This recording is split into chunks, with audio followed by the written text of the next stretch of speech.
दोस्तों नमस्कार। आज के इस वीडियो में हम आपको बताने जा रहे हैं वास्तुशास्त्र और वैदिक संस्कृति से जुड़े हुए हमारे घर और जीवन से जुड़े हुए नियम, जिन्हें यदि एक एक करके आपने अपने जीवन में शामिल कर लिया, आप अपनी हर एक इच्छा पूरी कर सकते हैं और दैवीय सकारात्मक ऊर्जा आपको और आपके घर के संपूर्ण वातावरण को घेर कर रखेगी, जिससे आपका जीवन भी सुंदर और सरल बन जाएगा।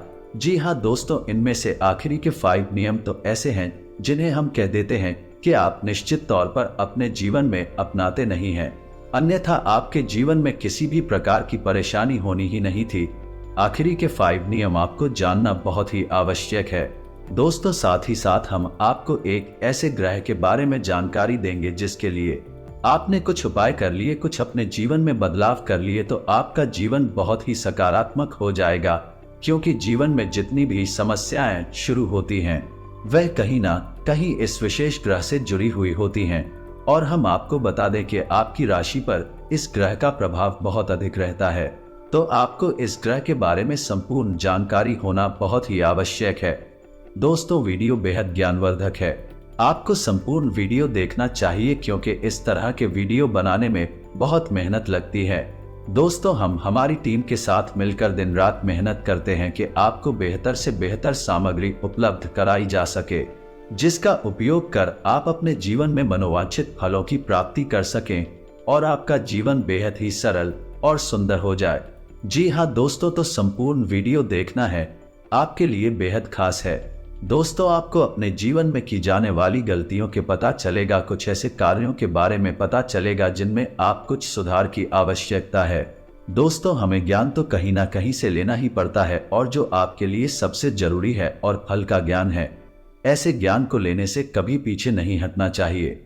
जी हाँ दोस्तों, वीडियो समय निकाल कर देखे, हो सकता है कि वीडियो थोड़ी सी लंबी हो जाए, लेकिन हम आपको गारंटी देते हैं इस वीडियो को देखने के बाद आपको लिस्ट मात्र भी पछतावा नहीं होगा कि आपका समय खराब हुआ। आपको बहुत कुछ सीखने के लिए मिलेगा, बहुत कुछ नया जानने के लिए मिलेगा। जी हाँ दोस्तों, वीडियो की शुरुआत करते हैं, लेकिन इससे पहले आपसे एक निवेदन है कि कमेंट में पूरे भक्ति भाव के साथ जय मां भद्रकाली लिखना ना भूलें। माता का सीधा आशीर्वाद आपको प्राप्त होगा, आपका उद्धार करेंगे। जी हाँ दोस्तों, और यदि चैनल पर पहली बार आए हैं, सब्सक्राइब करके बेल आइकन दबाना बिल्कुल भी ना भूले। दोस्तों आपके लिए हम बेहतर से बेहतर सामग्री रोज लेकर आते हैं, आपको रोज ज्ञान का एक नया स्तर मिलता है। जी हाँ दोस्तों, तो चलिए दोस्तों वीडियो की शुरुआत करते हैं। सबसे पहले हम आपको बता दें कि हमारे घर में छोटे छोटे ऐसे कई कार्य चलते रहते हैं जिन्हें हम जाने अनजाने अंजाम देते रहते हैं, और यही कार्य हमारी तरक्की में बाधा का काम करते हैं। दोस्तों याद रखिए कि जीवन वह नहीं है जो हमें हमारी खुली आंखों से दिखाई देता है, जीवन इससे भी कहीं अधिक होता है। उदाहरण के लिए आप समझे कि आपका मोबाइल रखा हुआ है आपके बगल से, लेकिन यह मोबाइल तमाम तरह की ऊर्जाओं से घिरा हुआ है। कभी यह कोई मैसेज रिसीव करता है, तभी फोन कॉल रिसीव करता है, तभी फोन कॉल रिसीव करता है, तभी कोई तस्वीर रिसीव करता है, और ये ऐसा इसलिए कर पाता है क्योंकि दोस्तों ये अदृश्य ऊर्जाओं से घिरा हुआ रहता है। इसी प्रकार दोस्तों हमारा जीवन जो कई प्रकार की अदृश्य ऊर्जा से घिरा हुआ रहता है, कोई नकारात्मक ऊर्जा उसे और कोई सकारात्मक ऊर्जा उसे हर समय लिपटा हुआ रहता है। दोस्तों जिस इंसान के जीवन में नकारात्मक ऊर्जा में पड़ जाती है, उस इंसान का पतन शुरू हो जाता है, विनाश की प्रक्रिया शुरू हो जाती है, क्योंकि नकारात्मक ऊर्जा केवल शोषण करना जानती है। उसी प्रकार यदि सकारात्मक ऊर्जा आपके जीवन में प्रवेश कर जाएं, आपको चारों तरफ से आवरण बनाकर घेर ले, तो आपका उत्थान शुरू हो जाता है, जीवन धन्य हो जाता है और हफ्ते में हो जाता है। यही छोटी छोटी गलतियां हमें नकारात्मकता की ओर लेकर जाती हैं, और दिन ऐसा आता है जब हम कहते हैं कि हम इतनी मेहनत कर रहे हैं, इतनी कठोर परिश्रम करने के बाद भी हमारे जीवन में लिस्ट मात्र भी बदलाव नहीं आ रहा है। पता नहीं कौन से कर्मों की हमें सजा मिल रही है। दोस्तों कर्म कोई एक नहीं है जिसकी सजा मिलती है, छोटी छोटी कई कर्मी के ईंट बनाकर एक दिन हमारी नकारात्मकता का महल खड़ा कर देते हैं, और बाद में हम इस नकारात्मकता से पीछा नहीं छुड़ा सकते और फंस जाते हैं। तो दोस्तों आपको पता होना चाहिए कि आपके आसपास आपके घर में खास तौर से और आपके जीवन में कौन सी घटनाएं ऐसी घट रही हैं जो नकारात्मकता को आपकी ओर आकर्षित कर रही हैं। जी हाँ दोस्तों, अब ध्यान से सुनिए। वीडियो में हम बताने जा रही है सबसे पहला कार्य जो नकारात्मकता को हर एक घर में आकर्षित करता है, और वह नल से पानी का टपकना। जी हाँ दोस्तों, याद रखिए बातें छोटी छोटी होंगी लेकिन इनके प्रभाव बहुत ही बड़ी होगी। जी हाँ दोस्तों, नल से पानी टपकना, पानी की बर्बादी होना, ये दो ऐसे कार्य हैं जो नकारात्मक शक्तियों को आपकी ओर आकर्षित करते हैं। पानी के अंदर सकारात्मक ऊर्जा को सूखने की शक्ति होती है दोस्तों, और जब यह पानी आपके घर से बाहर निकल जाता है, इसी रास्ते से निकले, यदि वह बर्बाद होते हुए निकल रहा है तो वह आपके घर की संपूर्ण सकारात्मक ऊर्जा को भी बाहर ले जा रहा है। आपको जल्द से जल्द अपने घर में पानी की बर्बादी को रोकना चाहिए, और यदि किसी नल से पानी लगातार टपकता रहता है तो उसे तुरंत बंद कर देना चाहिए।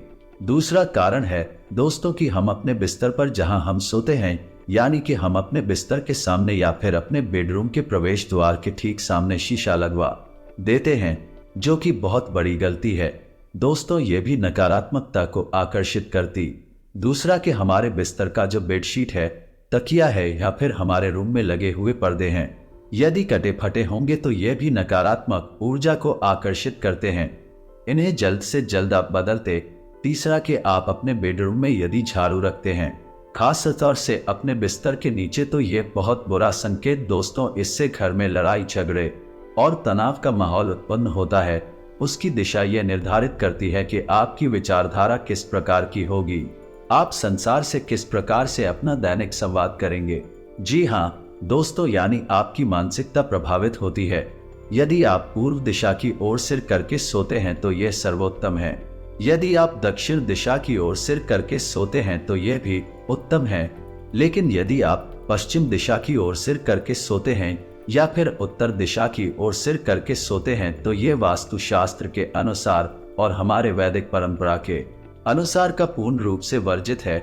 ऐसा यदि आप करते हैं तो आप अपने घर में दरिद्रता को आमंत्रित करते हैं, बीमारियों को आमंत्रित करते हैं, आपसे क्लेश बढ़ेगा, तनाव की स्थिति उत्पन्न होगी। या दोस्तों अब आ जाते हैं आपके घर के आंगन में। यदि आपके घर में आंगन नहीं है तो यह बहुत बुरा संकेत है दोस्तों। घर के बीच में आंगन होना बहुत आवश्यक है, और आंगन में प्राकृतिक हवा का संचार होना और सूर्य की किरणों का आना बहुत ही आवश्यक है। जी हाँ दोस्तों, और यदि आपके घर में आंगन है और उसमें सूर्य की किरणों की आंखें और हवा का संचार भी ठीक है तो आप वहां तुलसी का पौधा रखें। ये बहुत ही पवित्र है और आपके घर की संपूर्ण नकारात्मकता को समाप्त कर देगा। जी हाँ दोस्तों, इसी प्रकार दोस्तों हम अपने घर के पूजा घर के बारे में यदि विचार करें तो आपको अपने घर का पूजा घर कुछ इस प्रकार से व्यवस्थित करना चाहिए कि आपका मुखिया तो पूर्व दिशा की ओर हो या फिर उत्तर दिशा की ओर हो। जी हाँ दोस्तों, अपने घर के पूजा घर में एक 4 अंगुल से ऊंची कोई भी मूर्ति ना रखें, और किसी भी देवी या देवता की एक से अधिक मूर्ति या फोटो अपने घर के पूजा घर में ना रखें। इससे भी बड़ी बात दोस्त हो कि किसी भी मृत परिजन की फोटो अपने पूजा घर में भूलकर भी ना रखें। ये बहुत बड़ा अपशगुन है और नकारात्मकता को आपके घर की ओर आकर्षित करता है। इसी के साथ साथ दोस्तों, यदि आपके घर की छत की बात की जाए तो आप अपने घर की उत्तर पूर्व दिशा में हरे भरे पौधे अवश्य लगाएं। जी हाँ दोस्तों, ये बहुत ही अच्छा कार्य है जो आपको उन्नति और सफलता दिलाएगा। साथ ही साथ दोस्तों, आपको अपने घर के उत्तर और पश्चिम कोने में यानी कि नॉर्थ वेस्ट कॉर्नर में एक धन का कटोरा अवश्य रखना चाहिए। और यह धन का कटोरा क्या है, इसे आप समझ लीजिए। कांच का एक कटोरा है जिसमें आपको सिक्के रखने हैं। दोस्तों याद रखना है कि सिक्के चलने वाले होने चाहिए, खोटे सिक्के नहीं रखनी है। तो चलने वाले सिक्के आपको इतने रखने हैं कि वह कटोरा पूरा भर जाए, और फिर आपको उस कटोरे में जल भर देना है। जल आपको इतना भरना है कि सारे सिक्के जेल के अंदर डूब जाए। या कटोरा आपको अपने घर के उत्तर पश्चिम कोने में रखना है। दोस्तों इसे धन का कटोरा कहते हैं। जिस घर में यह कटोरा रखा है उस घर में धन की कभी कमी हो नहीं सकती। दोस्तों इसी प्रकार आपको अपने घर की दक्षिण पश्चिम दिशा को कभी भी खाली नहीं रखना चाहिए। वहां आप कोई ना कोई भारी भरकम सामान रखें और यदि कुछ नहीं रख सकते तो आप वहां हरे रंग का एक बल्ब जलाएं और हरे भरे पेड़ पौधे ही लगा दें। ऐसा करने से आपके कैरियर में एक जबरदस्त उछाल आएगा, आपको कामयाबी मिलेगी और आगमन के नए स्रोत बनने शुरू होंगे। जी हाँ दोस्तों, घर में कहीं भी मकड़ी का जाला नहीं लगना चाहिए और न ही घर में या फिर छत में किसी भी प्रकार की दरारें दिखाई देनी चाहिए। ये बहुत बुरा संकेत है किसी भी प्रकार से, और मकड़ी का जाला है तो उसे जल्द से जल्द आप हटवा दें। आप आज इस कार्य को करिए और कल ही आप इसका चमत्कार देखिए। इसका प्रभाव आपको तुरंत दिखाई दे जाएगा। जी हाँ दोस्तों, लोग एक गलती और करते हैं। अक्सर के अपने बेडरूम में यानी जहां वह सोते हैं उस कमरे में किसी न किसी देवी देवता की फोटो तस्वीर लगा देते हैं।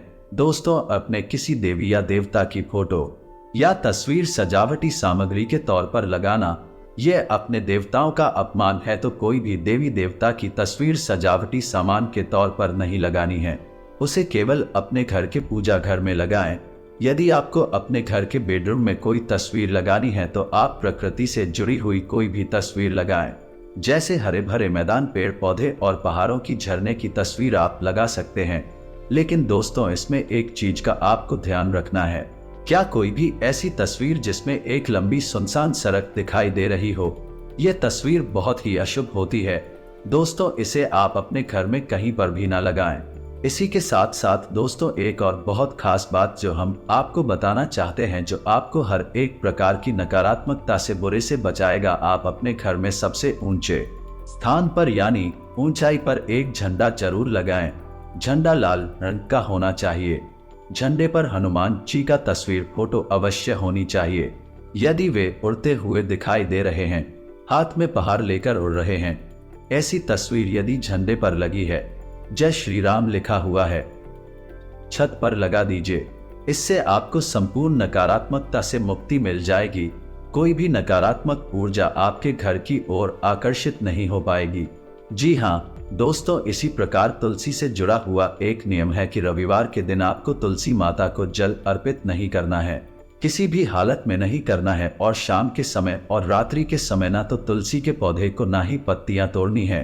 जी हाँ दोस्तों, कभी कभी हमने देखा है कि लोग चाय के शौकीन होते हैं तो शाम हो या रात हो छत से जाकर तुलसी के पौधे से पत्तियां थोड़ा लाते हैं। ये आपको नकारात्मकता की खाई है, क्योंकि तुलसी का पौधा कोई सामान्य पौधा नहीं है। दोस्तों, ये पूजनीय है, पवित्र है और घर को पूर्ण रूप से सकारात्मक बनाता है, तो इसका सम्मान करना बहुत ही आवश्यक है। दोस्तों, एक चीज का और ध्यान रखना है। दोस्तों, आपको भूले से भी फटे जूते चप्पल नहीं पहने हैं। दोस्तों, आपने कहावत तो सुनी ही होगी, यदि किसी इंसान की जीवन की दशा यानी उसकी स्थिति देखनी है तो उसके जूते को देखो। उसी से पता चलता है कि इंसान कैसा जीवन जीता है।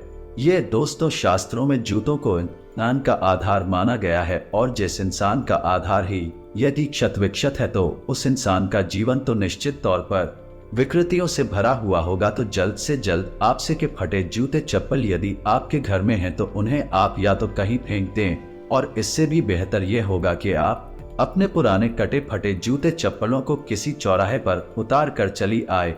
इससे शनि का किसी भी प्रकार का दोष यदि आपके ऊपर है तो वह दूर हो जाता है। दोस्तों, अब खाना खाने की बात करते हैं। दोस्तों, खाना खाने के बाद थाली में कभी भी हाथ न धोएं, इससे माता लक्ष्मी रुष्ट होती हैं। बिस्तर पर बैठकर कभी भी खाना ना खाएं, जमीन पर बैठकर खाना खाएं, इससे भी माता लक्ष्मी नाराज होती हैं। और अपने कार्य करने वाली टीवी लिया फिर स्थान पर कभी भी थाली रख कर खाना ना खाए। कुछ लोग ऐसे होते हैं जो जिस टेबल पर काम कर रहे हैं उसी पर थाली रख कर खाना खाने लगती हैं। दोस्तों, ये शुभ संकेत है, ऐसा आपको नहीं करना है। खाना जितनी बार भी हो आप जूते चप्पल उतार कर ही खाएं, खड़ी खड़ी ना खाएं और जमीन पर बैठकर खाएं तो सर्वोत्तम होगा। दोस्तों, इसी प्रकार दोस्तों, आप सजावटी बल्ब यानी रोशनी के तौर पर कुछ लोगों के यहाँ हमने देखा है, इस सजावटी बल्ब के तौर पर लाल रंग का बल्ब लोग लगा लेते हैं। अपने घर में कहीं पर भी यह निषेध है। दोस्तों, आपको लाल रंग के प्रकाश अपने घर में नहीं फैलाना है, ये बहुत ही अशोक होता है। इसकी जगह अपनी लिए या हरे रंग का प्रकाश अपने घर में कर सकते हैं सजावटी रोशनी के तौर पर। तो ये तो थी छोटी छोटी बातें जो आपको अपने जीवन में शामिल करनी चाहिए। अपने घर में और अपनी संपूर्ण दिनचर्या में इन बातों को शामिल करना चाहिए। इससे धीरे धीरे आपके जीवन में बदलाव आने शुरू हो जाएंगे। दोस्तों, बातें तो और भी बहुत सारी हैं, इतनी ही नहीं है, लेकिन वीडियो बहुत लंबी हो जाएगी। उन बातों के बारे में किसी अन्य वीडियो में बात करेंगे। यदि आपको इस वीडियो का भाग 2 चाहिए तो आप कमेंट करके बताइए, हम आप इसी प्रकार जानकारी से भरपूर एक और वीडियो बना कर दे देंगे। अब बात करते हैं उस ग्रह की जो आपके जीवन पर बहुत गहरा प्रभाव छोड़ता है, और इस ग्रह को मजबूत बनाए रखना आपके लिए बहुत आवश्यक है। इस ग्रह का नाम है शनि। शनि एक ऐसा ग्रह है जो आपको पूर्ण रूप से प्रभावित करता है और आपके जीवन के हर एक फैसले में शामिल होता है। ऐसे में यदि आप अनजाने में ही शनि को रोस्टर कर देते हैं तो आपकी सफलता में बाधा उत्पन्न होती है। आपके बनते काम बिगड़ नहीं लगते हैं। ऐसा आपके साथ कई बार हुआ है दोस्तों कि आपको सफलता हाथ आते आते सर गई। आपने जैसा सोचा था वैसा कुछ भी आपके जीवन में नहीं हुआ। हालांकि आपको उम्मीद पूरी थी, आपने मेहनत भी बहुत की थी, आपकी तैयारी हुई बहुत अच्छी थी, फिर आप सोच में पड़ गए कि ऐसा हुआ तो हुआ क्या, आपने जो सोचा नहीं था वैसा क्यों हो गया। तो दोस्तों, हम आपको बता दें कि ऐसा इसलिए होता है क्योंकि शनि आपसे किसी न किसी प्रकार से रुष्ट हो जाते हैं। तो हम आपको अब शनि से जुड़ी कुछ खास बातें बताने जा रहे हैं जिन्हें आप ध्यान से सुने। सबसे पहला काम है कि शनि को न्याय का देवता कहा जाता है, कर्म का देवता कहा जाता है। जी हाँ दोस्तों, शनि कोई दुष्ट ग्रह नहीं है। शनि तो इतनी शुद्ध और सकारात्मक है कि कलयुग में इन्हें न्यायकर्ता माना गया है और इन्हें एक ग्रह से कहीं बढ़कर देवता का सम्मान प्राप्त है। लेकिन शनि से आप बच नहीं सकते। यदि आपने जरा भी गलती की तो आपको सजा मिलने निश्चित है। जी हाँ दोस्तों, तो आपको उनसे ऐसे कार्य हैं जो नहीं करनी चाहिए। पहला कि आपको गलत कार्यों का साथ नहीं देना है। किसी भी प्रकार की गलत जीवन शैली को नहीं अपनाना है। का मतलब यह है कि आप पैसा कमाने के लिए किसी से झूठ नहीं बोलेंगे, किसी भी प्रकार की हेराफेरी नहीं करेंगे। यदि आप ऐसा करते हैं तो आपको इसकी कीमत चुकानी ही पड़ेगी। जी हाँ दोस्तों, के ऊपर शनि का विशेष प्रभाव होता है, यह हम आपसे पहले ही कह चुके हैं। जी हाँ दोस्तों, शनि का प्रभाव शरीर में कमर के निचले हिस्से में होता है। तो यदि आपका समय खराब है तो आपको कमर के निचले हिस्से में तकलीफ रहेगी। और ठीक इसी से जुड़ा एक उपाय भी है कि जब आप अपने जीवन का कोई महत्वपूर्ण कार्य करने जा रहे हैं तो आपको अपनी कमर के निचले हिस्से का वस्त्र जो है, जैसे कि आप पेंट वगैरह पहनते हैं, तो आपको काले रंग की पेंट पहननी चाहिए। फिर आप देखें आपका काम तुरंत बन जाएगा। ठीक है, इसके विपरीत आपको जो कोई एग्रीमेंट वगैरह कर रहे हैं कि आपको हस्ताक्षर करने हैं तो आपको काले रंग की स्याही से भूलकर भी हस्ताक्षर नहीं करनी है। इसी प्रकार दोस्तों, आपको महीने की कुछ खास तारीखों को भी कोई भी महत्वपूर्ण कार्य नहीं करना है। जैसे 817 और 26 इन 3 तारीखों को आपको डालना है, क्योंकि दोस्तों हालांकि ये तारीखें अशुभ नहीं है, लेकिन आप कोई ना कोई गलती तो कर ही जाएंगे और फिर शनिदेव आपके पीछे पड़ जाएंगे। इससे बेहतर यह है कि आप इन तारीखों को छोड़ ही रहे, क्योंकि यह तारीखें शनिदेव को समर्पित है। और अब आपको हम बताते हैं दोस्तों, आप इतना ही प्रयास करें, लेकिन शनि की कुदृष्टि से आप बच नहीं पाएंगे। ये दोस्तों, यह आपके लिए बुरी खबर है। कारण इसका यह है कि आप अपने जीवन काल में कितनी ही सत्यता शामिल कर ले, लेकिन कहीं ना कहीं कोई ना कोई अनैतिक कार्य भूल से ही आपसे हो अवश्य जाएगा। फिर शनिदेव आपको उसका दंड देने के लिए पीछे पड़ जाएंगे। इससे बेहतर यह होगा कि आप शनिदेव को प्रसन्न करने के कुछ उपाय भी अपने जीवन में अवश्य करें। जैसे कि आप अपने घर में शनिदेव के नाम का सरसों के तेल का एक दीपक अवश्य जलाएं।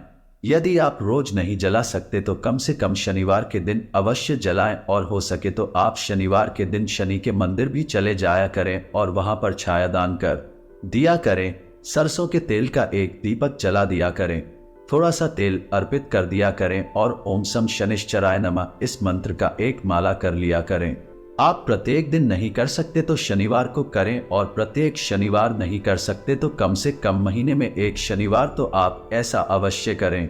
आपकी राशि में मजबूत हो जाएंगे और शनि के कुप्रभाव आपके ऊपर कम पड़ेंगे। लोगों को शनि से डर इसीलिए लगता है दोस्तों, क्योंकि लोग जाने अनजाने गलतियां तो कर ही जाते हैं, फिर शनिदेव उनके पीछे पड़ जाते हैं। इसीलिए लोगों को शनिदेव से डर लगता है, क्योंकि शनिदेव के पास एक भी गलती की माफी नहीं है। तो बेहतर यह है कि आप शनिदेव से जुड़े हुए उपाय अपने जीवन में शामिल करने से शनिदेव की कुप्रभाव से आप बच सकते हैं। जी हाँ दोस्तों, से उम्मीद है वीडियो में बताएं कि बातें आपको कुछ ना कुछ लाभ अवश्य पहुंचाएंगे। आप इन बातों को अपने जीवन में उपयोग करें। यदि पीढ़ियों से जुड़े कोई भी प्रश्न आपके मन में है तो आप कमेंट करके पूछे, हम आपके हर एक प्रश्न का जवाब देंगे। इसी के साथ दोस्तों आज का वीडियो समाप्त करते हैं। कमेंट में पूरे भक्ति भाव के साथ जय मां भद्रकाली लिखना ना भूलें। माता आपका उद्धार करेंगे। मिलते हैं अगले ज्ञानवर्धक वीडियो में, तब तक के लिए धन्यवाद।